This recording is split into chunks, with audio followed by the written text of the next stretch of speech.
Bonjour ou bonsoir à tous. Nous sommes là aujourd'hui pour vous présenter comment élaborer, comment construire un article scientifique ou utiliser des sources pour citer dans votre travail. Très simplement, comme j'ai déjà promis ça à ceux qui vont participer à notre numéro sur la diversité scientifique haïtienne. Donc cette vidéo est spécialement pour vous, mais vous aussi qui êtes en train de regarder cette vidéo qui n'a rien à voir avec ça, mais vous pouvez en profiter et construire votre article. Vous pouvez demander conseil si vous ne savez pas où publier un article. Ça va. Mais avant tout, qui vous parle, vous devez d'abord savoir si vous pouvez faire confiance à cette personne, vraiment. C'est important. Maintenant, je vais passer un petit peu, très rapidement, sur ma biographie. Je suis Weldy Saint-Fleur, je suis haïtien, normalement. Licencié en sciences agronomiques à l'Université chrétienne du Nord Haïti en 2018, et puis maintenant je termine ma maîtrise. Bon, j'ai pas encore terminé, je ne suis pas encore maître parce que j'ai pas encore soutenu ma dissertation de maîtrise. Je suis actuellement à São Paulo, à l'Université fédérale de São Carlos, ici au Brésil, mais je suis aussi doctorant à l'Université Laval, Québec, Canada. Je ne peux pas me rendre au Québec pour l'instant vu le Covid. Je suis aussi chercheur associé au niveau de CLAEC, qui est Centro Latino-Americano de Estudo en Cultura. Ce centre, c'est à partir de ce centre qu'on a une revue qui publie des articles et on a un numéro spécial pour Haïti. À travers ce numéro, je vais faire sortir cette vidéo pour aider les gens qui vont participer à ce numéro. Normalement, je suis aussi représentant des étudiants au comité scientifique de l'Institut EDS.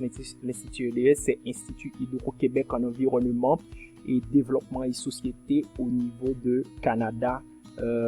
Québec. Je suis aussi membre au laboratoire de recherche à l'AGIR.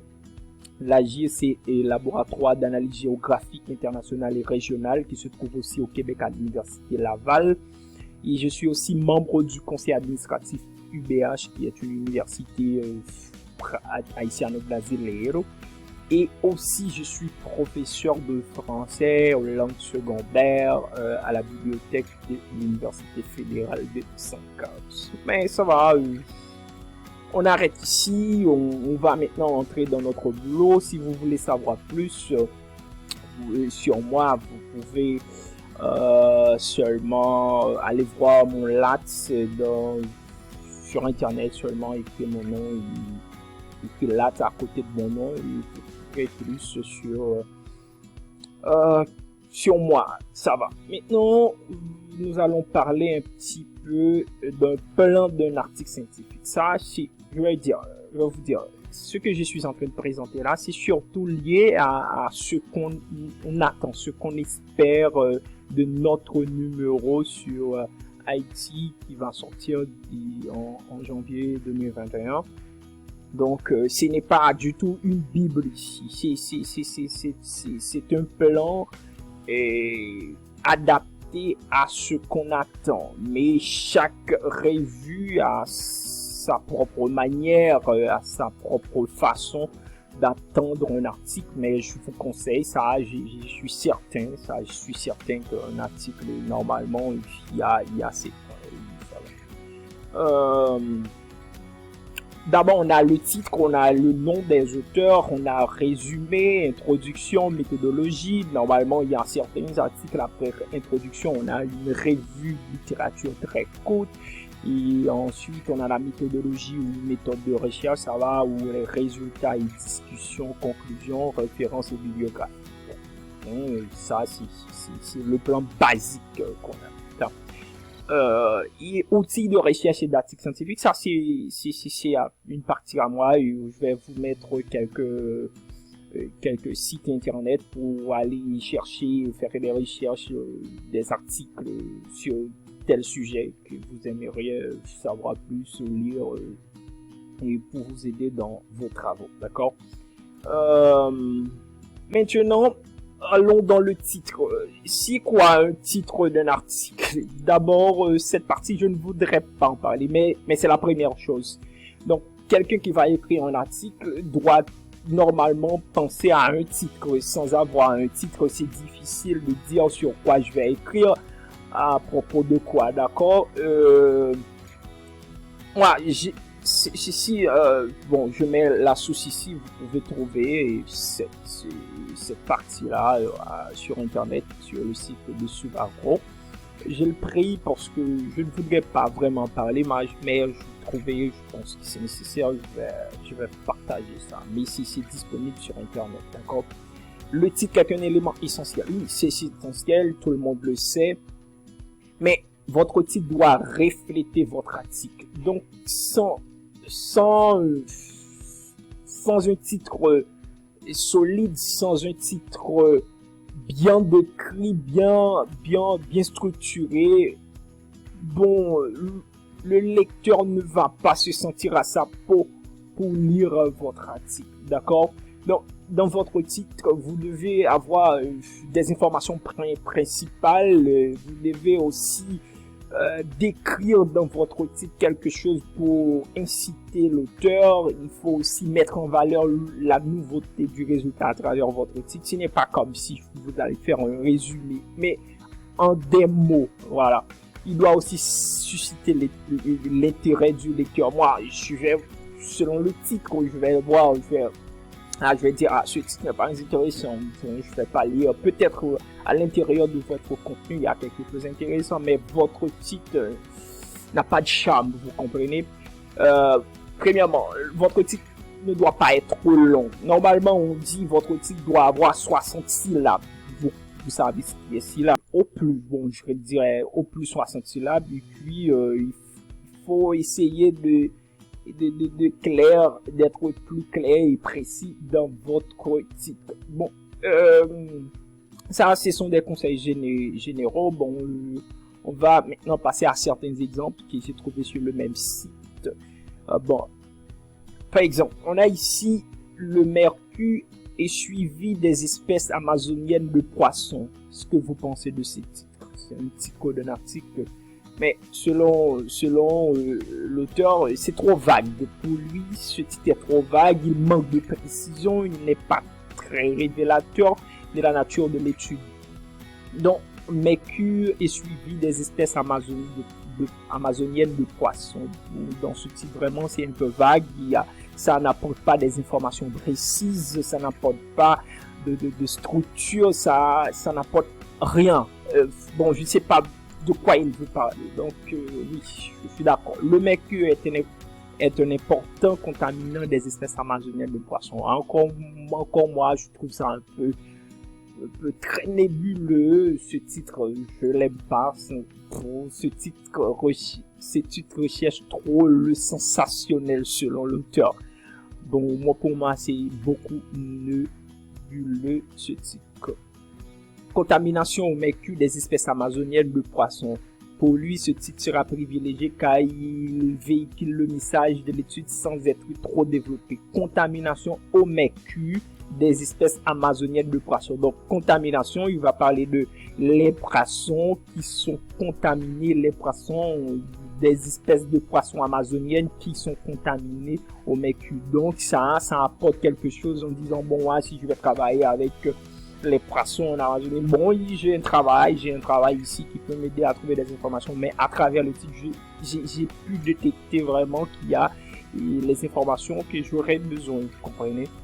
Donc, recherche d'informations sur les variétés de fourrage utilisées traditionnellement par les agriculteurs pour nourrir le bétail et créer des banques de semences avec leur participation. Mais c'est un peu trop vague et trop long, un titre ainsi, moi, je l'aurais pas accepté. Bon, il faut essayer, comme j'ai dit auparavant, d'être plus ou moins clair et court, succinct dans votre titre. On ne comprend pas sur quoi l'étude va se focaliser, on privilégiera le suivant. comment améliorer les pratiques traditionnelles d'alimentation du bétail mises sur pied d'un programme d'action communautaire. C'est un cycle de valeur. Donc, ce que vous devez penser, dans un titre, il faut vraiment apporter l'information nécessaire. Point bas, et essayer d'être succinct. Vous n'allez pas expliquer tout. Vous n'allez pas expliquer votre travail à l'intérieur d'un titre, mais il faut apporter avec des mots les informations essentielles, les informations nécessaires. Voilà.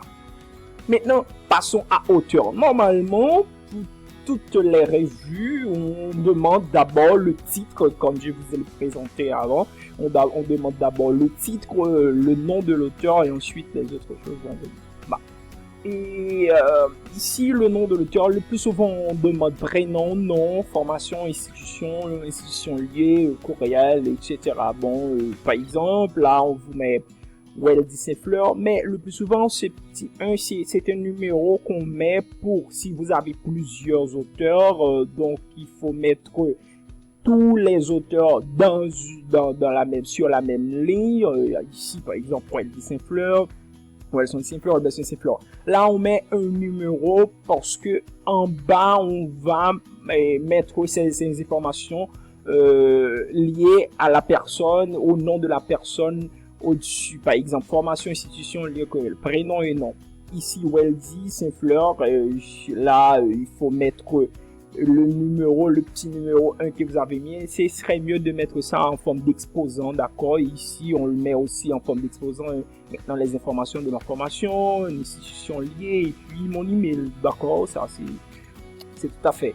Et exactement pour le second nom, pour les co-auteurs, c'est la même chose, d'accord? Donc, pour ceux qui participent dans notre numéro, nous avons déjà envoyé les instructions aux auteurs qui peuvent voir ça. Résumé de l'article.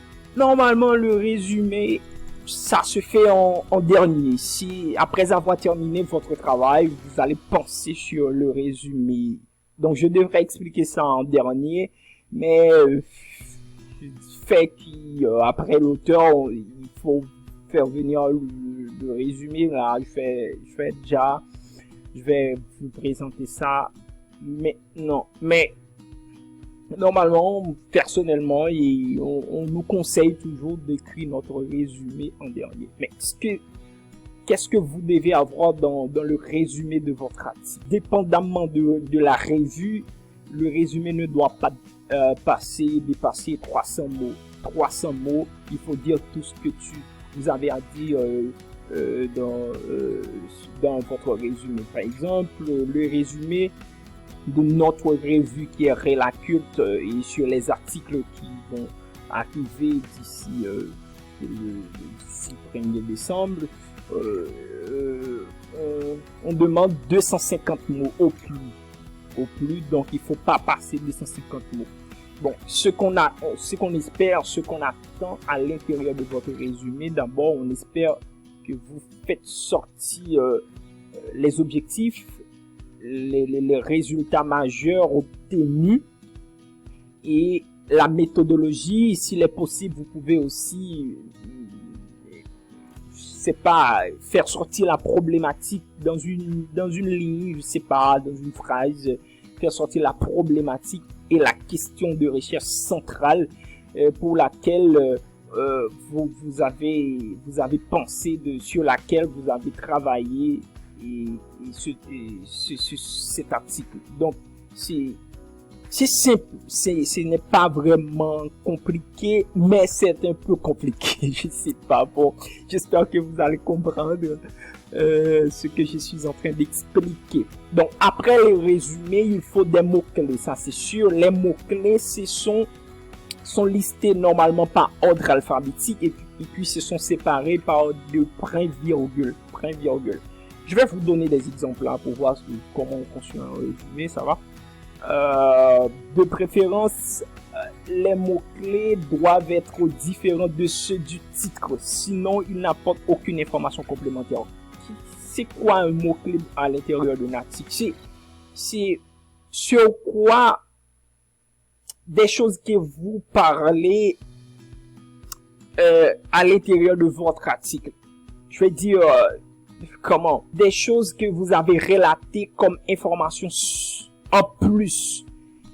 Le plus souvent, il y a des gens qui apportent seulement des mots du titre de l'article et puis on dit bon, c'est pas ça. Non, il faut d'abord voir dans votre contenu des mots-clés que vous avez pour lesquels ces mots vous avez apporté des informations nécessaires, solides, que vous avez parlé beaucoup plus dans votre texte et apporter ces mots-clés comme mots-clés dans votre article. Je vais vous donner un exemple ici. Là, c'est un article d'un ami à moi ici au Brésil. J'ai pas pris mes articles pour des raisons d'éthique. Maintenant, à l'intérieur de son article, je trouve qu'il a tout apporté de ce qu'on attend nous-mêmes. Premièrement, il commence avec l'objectif principal de son travail. Donc, l'objectif de cette étude est d'analyser le développement municipal de Paraná dans les années de 2000, 2005 et 2010 et de vérifier la présence d'autocorrélation spatiale et formation des pôles de développement parmi ces municipalités. Donc, ça, c'est l'objectif de son travail. Donc, il a fait sortir son objectif et c'est très clair, sans problème de commencer votre résumé ainsi. Donc, là, il a apporté une information en plus pour, je dirais, une mise en contexte pour arriver à la méthodologie de son travail. Donc, il a dit en tant qu'indicateur de développement, l'indice de développement de municipalité a été utilisé en tenant compte de l'indice agrégé de sous-indices, emploi, revenu, éducation et santé. Donc, il commence à élucider sur la méthodologie qu'il a utilisée pour construire ce travail. Donc, il travaille sur la santé, il travaille sur l'éducation. Il a dit qu'il a fait une analyse statistique descriptive de l'évolution de l'IFDM, de l'analyse exploratoire des données spatiales. Donc, il a travaillé avec des données spatiales. Il a travaillé avec des données descriptives, des données statistiques descriptives sur l'évolution de l'IFDM qui est, je crois que c'est un institut qui se trouve à Paraná, je ne sais pas, quelque chose comme ça. Et des données spatiales aussi ont été réalisées. Bon, et pour vérifier l'existence, donc il a dit, donc il a utilisé ces données. Pourquoi il a utilisé ces données? Il a utilisé ces données, c'est pour vérifier, pour vérifier son objectif, ou sa question, ou son hypothèse, donc d'une corrélation spatiale de grade de ville, de développé ou de non développé. Donc, en fait, il a expliqué la méthodologie que vous pouvez penser ainsi après votre objectif. Vous pouvez venir avec la méthodologie. Si vous voulez aussi, vous pouvez commencer avec votre problématique. Après, vous faire sortir votre objectif, vous faire sortir votre méthodologie. Donc, ce n'est pas une Bible, d'accord? Vous faites comme vous voulez, mais il faut vraiment, après l'objectif, il faut faire venir la méthodologie, après la méthodologie, résultat, après résultat, conclusion, il faut avoir tout ça en 250 mots, d'accord? Donc là, il a élucidé sur la présente étude permet de conclure, il est en train de justifier son étude. Donc pourquoi cette étude est importante, ce que cette étude apporte, donc cette étude apporte et a permis de conclure sur le développement des communes de Paraná, amélioré pour l'État et pour la plupart des communes, tant que pour l'indice général sur le sous-développement. D'accord, il a apporté quelque chose dans l'éducation et la santé qui en termes de développement pour la commune. Donc, en ce qui concerne l'analyse spatiale des données, donc les données qu'il a collectées, donc maintenant il va présenter les résultats. Il a été constaté, là les résultats sont en train de présenter, d'accord, il a été constaté qu'il existe une autocorrélation spatiale et qu'elle est positive pour toutes les années étudiées. Ça c'est déjà un résultat. Au cours des 3 dernières années, au cours des 3 années analysées, les pôles de développement se sont essentiellement repartis en 3 mesures de régions. Il est en train de donner des résultats qui sont centre-nord-ouest métropolitaine de Curitiba. Donc, ici, ce sont des résultats généraux. dans le sens, il n'a pas tout expliqué, mais en gros, il a dit ce qu'il a trouvé comme résultat avec ces données qu'il a analysées, d'accord? Et comme conclusion, il a dit que les grades de sous-développement étaient repartis dans les régions du centre de l'Est de l'État du Panama. Donc, il a conclu où il a trouvé beaucoup plus grades de sous-développement qui c'était bien dans la région du centre de l'Est de Panama. Et pour comme mot-clé, vous voyez, il a utilisé le mot développement parce que développement, il apporte quelque chose dans son texte à travers. Vous pouvez voir, il a parlé beaucoup de développement ici, développement, il a parlé de développement, sous-développement.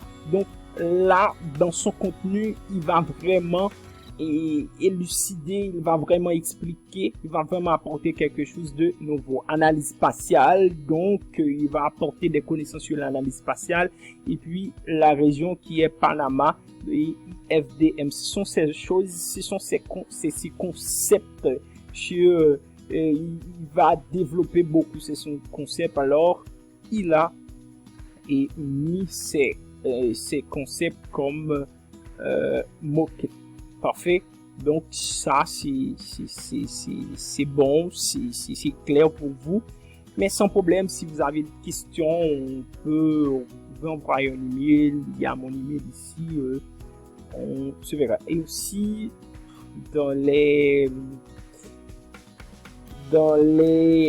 sur les sites que je vais vous mettre ici en bas de cette description et que vous allez avoir ce document aussi. Je vais vous mettre un lien avec ce document en PDF. Vous pouvez accéder au site pour faire vos recherches et vous allez comprendre mieux quand vous allez lire ici.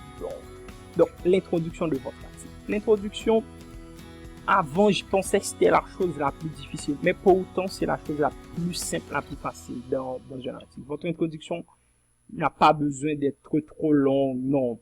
Dans une page et demie, ou plus de pages, vous pouvez avoir une introduction très bien construite, très bien formulée. Donc, d'abord, votre introduction doit apporter le contexte de votre travail, indiquer clairement le contexte scientifique en lien avec le sujet de votre article. Par exemple, vous pouvez commencer votre introduction avec, par exemple, vous travaillez sur les changements climatiques. Depuis ces 2 dernières décennies, les scientifiques ont remarqué que le changement climatique devient plus problématique à travers le monde. Bon, ça c'est déjà un début. Là, vous êtes en train de contextualiser votre sujet, mais vous êtes en train de travailler sur les cafés, par exemple. Vous commencez ici. Il y a 150 ans, le café en Haïti était l'un des produits, il y a 150 ans, était l'un des produits, je ne sais pas, les plus exportés en Haïti. Vous commencez ici comme pour contextualiser votre travail, d'accord? Donc, c'est très simple. Avec les autres articles que vous allez lire, vous allez comprendre mieux. Problématiques et questions scientifiques. À l'intérieur, il faut avoir des paragraphes au plus de 7, 8 lignes, au plus 10 lignes, des paragraphes ainsi, des paragraphes trop longs, non, c'est un peu déconseillé, d'accord? Il faut faire sortir la problématique de votre travail, les questions scientifiques. Donc, le premier, deuxième, troisième paragraphe encore, vous pouvez rester concentré sur les informations nécessaires, les informations macro, et ensuite vous faites sortir la problématique. Ici, le dernier paragraphe, c'est là que vous devez apporter votre objectif, votre question de recherche. Si vous avez une hypothèse, oui, il faut le faire sortir. Et ensuite, il faut distinguer, par exemple, le mécanisme du développement théorique de votre travail. Si votre travail n'a pas de révision théorique, votre introduction est en quelque sorte doit apporter ça à travers les infos que vous allez expliquer dans l'un des paragraphes, d'accord? j'ai pas mis d'exemple sur l'introduction, mais vous pouvez consulter dans d'autres articles. Les introductions ne sont pas difficiles. C'est seulement ça, comme j'ai expliqué. Vous savez bien écrire un article dans 2 pages, par exemple. L'introduction, c'est vraiment pas difficile. Ou une page, oui. Par exemple, quelqu'un qui va écrire un article de 8 pages. Oui, votre introduction doit avoir 1 page, c'est pas trop difficile. Réservez le dernier paragraphe pour écrire votre objectif, votre question de recherche, hypothèse s'il y en a, et qu'est-ce que vous espérez aussi. Donc, méthodologie, là c'est plus important, je voudrais m'éterniser beaucoup plus sur ça. Dans cette partie, il faut clairement présenter les sites d'études, par exemple. Il y a certains qui vont faire, par exemple, un article et qui sont divisés la méthodologie en 2 parties. Premièrement, en disant méthodologie et en bas, on met tout de suite région de l'étude ou site de l'étude, je sais pas qu'est-ce que vous voulez, d'accord? Ce que vous voulez. Mais il y a certains qui ne présentent pas la région de l'étude, dépendamment du type d'article. Mais si vous travaillez sur une région, c'est toujours bon de présenter votre région d'étude à l'intérieur de la méthodologie. Tout de suite, méthodologie, vous mettez présentation de la région de l'étude. Et ensuite, vous allez continuer avec la méthodologie, vous allez mettre approche méthodologique et voilà, vous allez expliquer. Mais présenter la région de l'étude, c'est très simple. Vous devez avoir une carte géographique pour montrer où est située votre région d'étude. Moi, j'adore ça encore mieux que j'étudie. Je fais mon doctorat, mon projet d'études de doctorat est en géographie humaine, géographie rurale et physique. Donc, j'adore voir les maps, les cartes, pardon. Et j'espère bien ceux qui vont travailler. Bon, si vous ne savez pas comment construire une carte scientifique, une carte de localisation, c'est simple, vous pouvez le faire en ligne. Si vous n'avez pas d'expérience, vous n'avez pas de software pour faire une carte, vous faire en ligne sur Google Earth, seulement tapez www.googleearth.web et puis vous rentrez là et vous prendrez une screen, vous faites une screenshot de la région, vous mettez la région, vous voulez faire une screenshot et vous mettez ça si vous n'avez pas d'expérience par là, ou envoyez-moi un email, le nom de votre région et je vous fais une carte rapide, je vous l'envoie sans problème, d'accord? Et ou bien, je sais pas si vous aviez du software, peut-être non, mais moi j'en ai parce que c'est mon domaine. Si vous n'aviez pas, bon, je peux vous aider à propos, je peux faire une vidéo montrant comment construire une carte rapidement en ligne si vous n'avez pas de software gratuitement. D'accord. Donc, après avoir présenté votre région d'études, que vous allez dire, ah, ma région d'études est située donc au nord de, par exemple, Cap-Haïtien est situé au nord d'Haïti. Il a, je sais pas, 1 million d'habitants, je crois, et Cap-Haïtien s'étendre sur à peu près 54 km, quelque chose comme ça, et vous allez mettre, et ainsi, très rapidement, on peut mettre les informations géographiques et dans un paragraphe vous pouvez présenter votre région d'études accompagnée de la carte de localisation. Donc la partie qui est plus intéressante, mes amis, c'est les approches méthodologiques ou l'approche méthodologique. Bon, il faut préciser par exemple le protocole expérimental pour quelqu'un qui va travailler ou qui a travaillé sur une expérimentation. Il faut vraiment dire bon, j'ai fait une expérimentation, j'ai utilisé tel protocole, j'ai utilisé tel type de recherche pour, mais ceux qui vont travailler tel type d'essai ou je sais pas, où j'ai utilisé dans le laboratoire,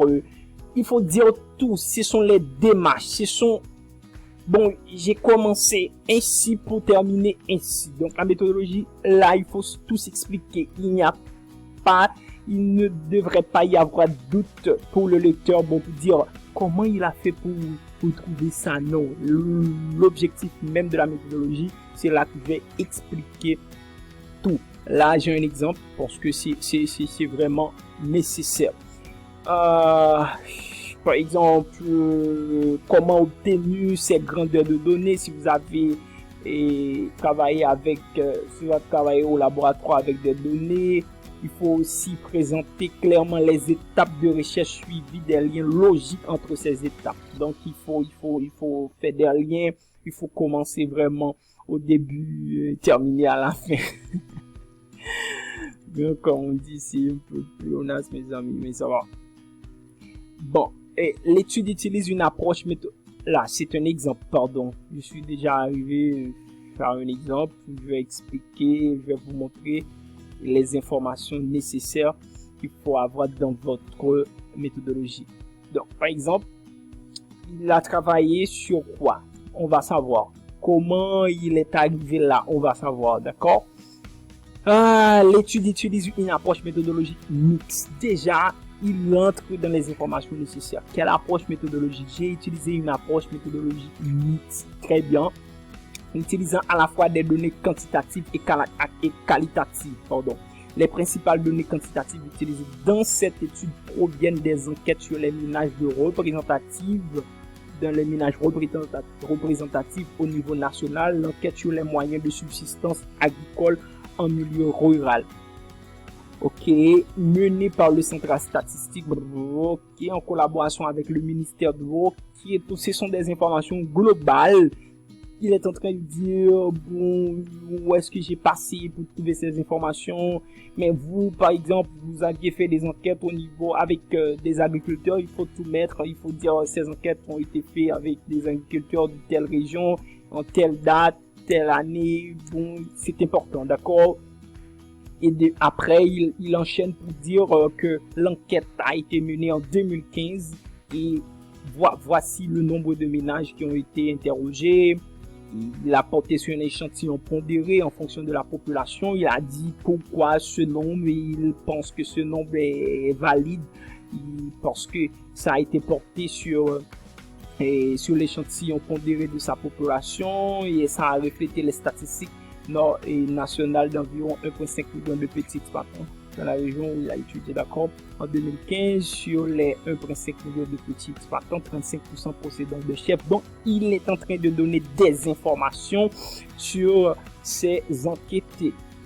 Nous avons collecté des informations sur la prise de décision, les activités liées à l'élevage auprès de 271 ménages. Donc, il y a certains, je sais, bon, nous, dans notre université en Haïti, on allait mettre ces informations dans les résultats. Mais ici, ce n'est pas un mémoire, c'est un article. Donc, tu dois être... et les résultats, dans la partie résultats et déductions, tu dois réserver cette partie directement pour présenter les résultats. Après, ici, ces informations, oui, ce sont des informations liées à la méthodologie. Donc, il a enquêté sur les bétails. Il a dit pourquoi et où. Donc, si votre travail, par exemple, vous avez en mémoire de recherche actuellement, ici on appelle ça TCC, mais on a dit votre mémoire de licence, quelque chose comme ça. Et vous voulez tirer un article et vous allez envoyer cet article à notre revue. Il faut dire dans la méthodologie que cet article est tiré de votre dissertation de licence, d'accord? L'enquête sur le bétail faisait partie d'une recherche doctorale menée pour un candidat au doctorat à l'université. Bon, il faut dire tout dans la méthodologie. Ok, parce que un mémoire de recherche, je sais pas, c'est un document scientifique quand même, il a été passé par un jury, il a été corrigé. Donc, si vous ne citez pas, si vous ne dites pas que vous avez tiré ça de votre mémoire, on appelle ça déjà du plagiat, d'accord? Et ici, qu'est-ce qu'on fait?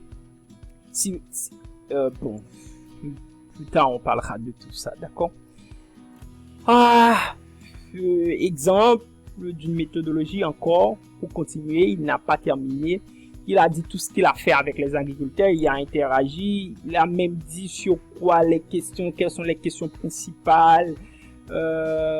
Aussi, nous avons sélectionné ces régions sur la base de pourcentage de ménages, de temps et ouvrier. La figure 3 montre la répartition géographique des ménages détenant de bovins. Donc, il a caractérisé ces enquêtants. Donc, je vais laisser ça en document. Vous allez avoir accès à ce document et cette vidéo. Vous pouvez lire. Moi, j'ai pas besoin de lire, mais l'important dans votre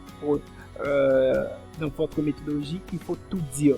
Donc, lire d'autres articles et vous allez comprendre mieux comment construire votre méthodologie. Résultats et discussions. C'est très important dans les résultats et discussions. C'est là que vous allez apporter des tableaux, des figures. une question importante. Dans les résultats de discussion, il faut tout penser. Il n'existe que des tableaux et des figures. Tout ce qui n'est pas tableau est figure. D'accord? Parfois, on met photo. Oui, je sais, une photo. Si ce n'est pas un tableau en géographie, on dit si ce n'est pas un tableau, c'est une figure. C'est une figure, pardon. Donc, tableau, figure. Si ce n'est pas un tableau, c'est une figure. Point barre. Les figures et les tableaux doivent être cités. Donc, par exemple, vous êtes en train de discuter votre travail et vous devez citer votre tableau à l'intérieur du texte. Là, on dit, par exemple, votre tableau a présenté les enquêteurs, les agriculteurs avec lesquels vous avez travaillé. Donc, et dans votre texte, dans une partie, vous êtes en train de parler de ça. Vous devez appeler le tableau en disant les agriculteurs que nous avions enquêtés, par exemple, figure 1 ou tableau 1, il faut vraiment citer les figures et les tableaux dans votre texte. Il est aussi souhaitable que les figures comportent des éléments de couleur, que leur titre soit placé après celle-ci. Comment placer? Il faut numéroter et placer. Bon, je vais vous montrer ça comme exemple. Par exemple, ici, le tableau. Pour les tableaux, il faut mettre tableau 1 de près le nom du tableau. Et le nom du tableau, le titre du tableau doit expliquer vraiment ce qu'il y a à l'intérieur. La modèle de priorité de bétail dynamique des sexes par district d'études en Zambie pendant la saison de 2013-2014. D'accord? Le tableau n'appartient pas à lui. Il a mis la source. Normalement, la source ne devrait pas être ici. La source devrait être en bas. Donc, vous mettez la source en bas. Donc, on enlève ça. Pardon, je vais essayer d'arrêter le diapo pour enlever ça. Ok, bien, on enlève ça et on retourne ici. Donc, le titre, la source devrait être en bas et à gauche, d'accord? La source, si le tableau n'appartient pas à vous, mais si le tableau c'est votre tableau, vous pouvez mettre source auteur 2020, je sais pas, d'accord? Auteur 2020 ou oui, ça va. S'il y a plusieurs personnes, on met auteur avec au pluriel et on met 2020. Mais s'il n'est pas à vous, il faut mettre le nom de l'auteur et aussi il faut mettre la page, l'année et la page. D'accord? Et par exemple, ça c'est une figure. D'accord? La figure c'est une carte de localisation. C'est une carte de localisation. Il faut titrer les figures en bas. Différemment des tableaux, les titres se trouvent en haut, mais pour les figures, les titres se trouvent en bas. Et après, on met la source si ce n'est pas à vous la figure. Par exemple, ici, arrondissement du Limbé, Haïti 2019. Là, c'est une carte de localisation qui devrait peut-être après la méthodologie ou comme j'ai parlé avant. Après la méthodologie, on va localiser notre région d'études. Donc, on devrait mettre, par exemple, localisation de Limbé ou je sais pas, quelque chose comme ça. Mais je mets ça, c'est parce que normalement, dans votre résultat de discussion, vous allez avoir des figures. Donc, comment on titre les figures? On titre les figures ici, figure 1, arrondissement du Limbé, Haïti 2019. Là, c'est bon. Et si ce n'est pas à moi, le titre, il faut mettre l'auteur, c'est Fleur 2015, page 22. Par exemple, c'est moi qui ai fait et c'est cette carte de localisation. Vous pouvez voir ici les données que j'ai utilisées et aussi Fleur. C'est moi qui ai fait. Donc, si vous utilisez cette carte, ce n'est pas à vous, il faut mettre l'auteur, d'accord? Sinon, c'est un voleur. Non, vous n'êtes pas, non. Vous allez respecter ça, ce n'est pas bon de plagier, il faut citer les auteurs, d'accord? Mes amis, on continue parce que là, il fait déjà 40 minutes. On va conclure. C'est très simple. La conclusion, c'est la chose la plus simple, la plus facile. dans la section conclusion, ne répétez pas le résumé en guise de la conclusion. Il faut conclure dans ce sens où vous allez dire, bon, la question que j'ai posée, et je crois que j'ai trouvé 7 réponses. Il faut aussi indiquer clairement les avantages de ce travail. Il faut aussi répondre aux questions de recherche, aux objectifs de votre travail. Et s'il y avait des hypothèses, je sais pas, il faut ici montrer que vous aviez arrivé à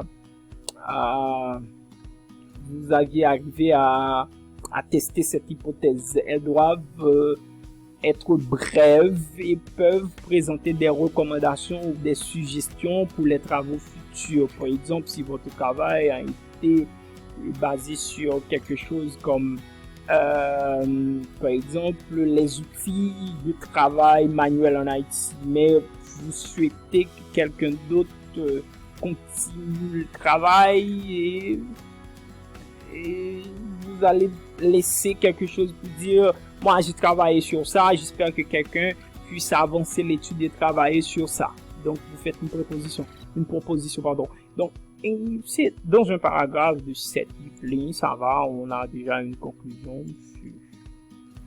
Bon, référence. Là, pour les références, c'est très simple. Comme c'est pour un livre, voilà comment on cite un livre pour notre revue. Donc toutes les revues ont leur propre façon d'accepter. Donc là, pour un chapitre livre, ici on cite ainsi. Il faut qu'il soit égal, d'accord?